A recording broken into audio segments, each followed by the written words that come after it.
Chapter 2. The small child ran importantly to the wood and iron church with a letter in her hand. Next to the church was a house, and she knocked timidly on the door. The Reverend Stephen Khumalo looked up from the table where he was writing, and he called, "Come in."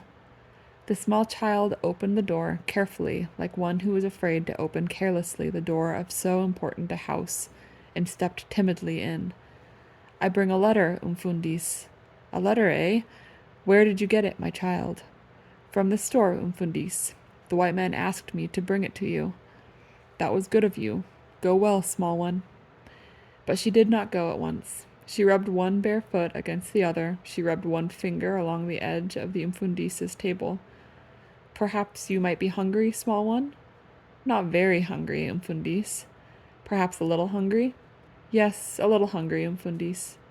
"Go to the mother, then. Perhaps she has made some food." "I thank you, Umfundis." She walked delicately, as though her feet might do harm in so great a house with tables and chairs and a clock, and a plant in a pot and many books, more even than the books at the school. Khumalo looked at his letter. It was dirty, especially about the stamp. It had been in many hands, no doubt. It came from Johannesburg. Now there in Johannesburg were many of his own people. His brother John, who was a carpenter, had gone there, and had a business of his own in Sophiatown, Johannesburg. His sister Gertrude, 25 years younger than he, and the child of his parents' age, had gone there with her small son to look for the husband who had never come back from the mines.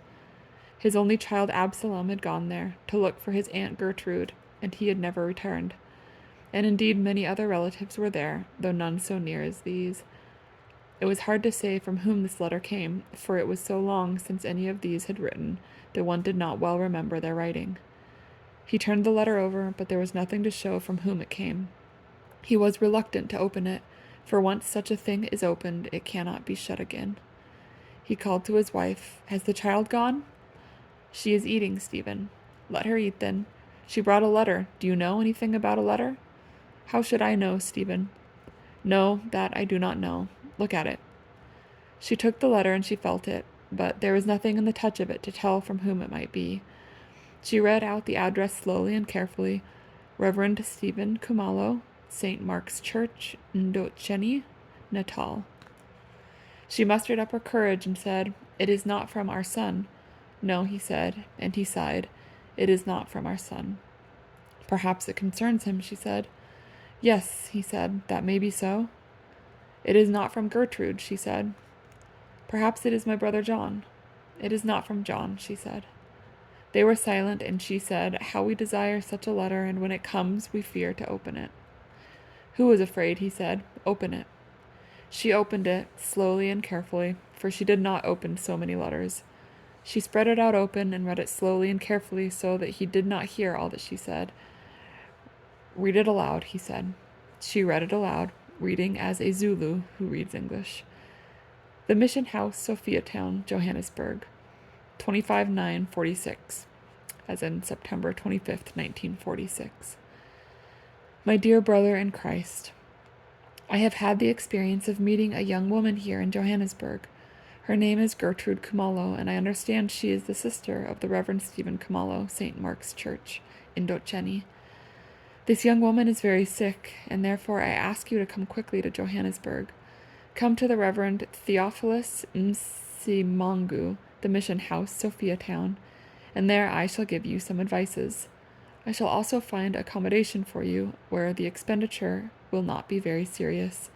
I am, dear brother in Christ, yours faithfully, Theophilus Msimangu. They were both silent till, at long last, she spoke. "Well, my husband?" "Yes, what is it?" "This letter, Stephen. You have heard it now." "Yes, I have heard it. It is not an easy letter." "It is not an easy letter. What will you do?" "Has the child eaten?" She went to the kitchen and came back with the child. "Have you eaten, my child?" "Yes, Umfundis." "Then go well, my child, and thank you for bringing the letter. And will you take my thanks to the white man at the store?" "Yes, Umfundis." "Then go well, my child." "Stay well, Umfundis. Stay well, mother." "Go well, my child." So the child went delicately to the door and shut it behind her gently, letting the handle turn slowly, like one who fears to let it turn fast. When the child was gone, she said to him, "What will you do, Stephen?" "About what, my wife?"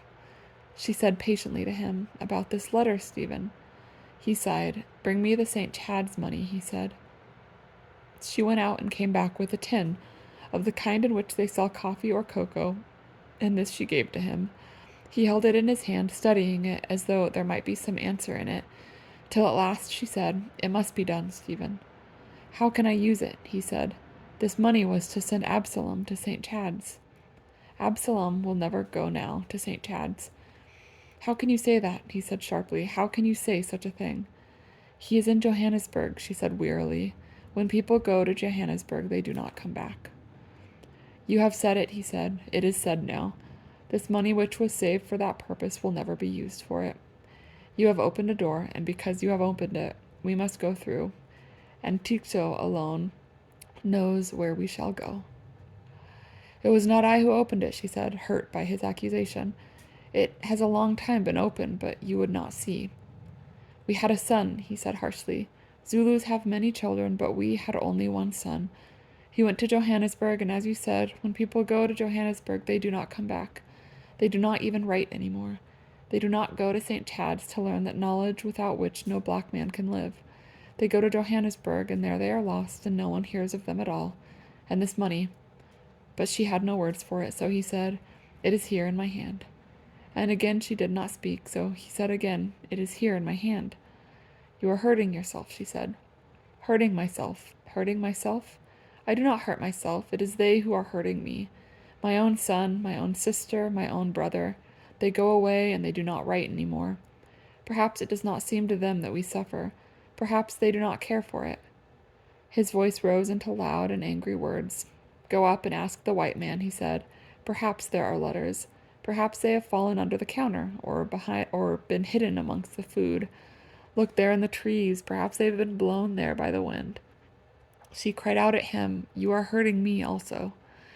He came to himself and said to her humbly, "That I may not do." He held out the tin to her. "Open it," he said. With trembling hands she took the tin and opened it. She emptied it over the table, some old and dirty notes, and a flood of silver and copper. "Count it," he said. She counted it laboriously, turning over the notes and the coins to make sure what they were. 12 pounds, 5 shillings, and 7 pence. "I shall take," he said, "I shall take 8 pounds and the shillings and pence.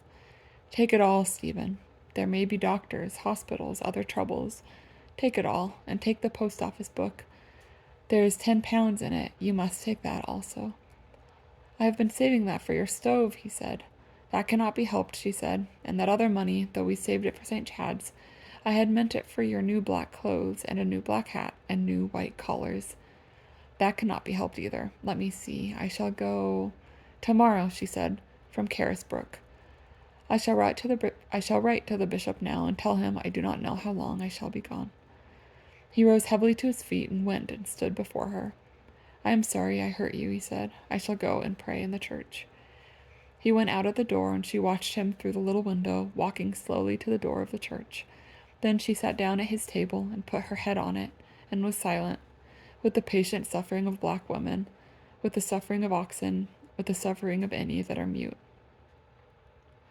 All roads lead to Johannesburg.